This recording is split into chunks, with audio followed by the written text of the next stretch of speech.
are in lab 6.5.11 and we're going to create user account.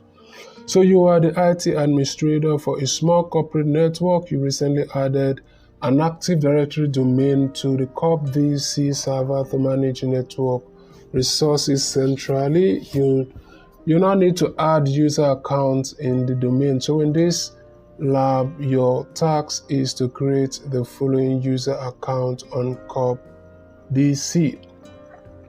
So we have the table chart for that, and you're going to use the following user account naming standard and specification as you create each account. You're going to create a user account in the departmental OU corresponding to the employee's job role, and the user account name, first name plus last name. So let's just start up lab.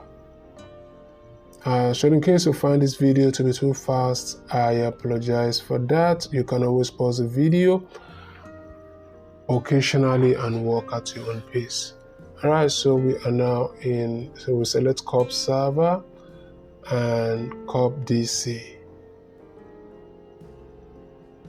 Alright, so we'll go to tools and then we'll select Active Directory users and computers.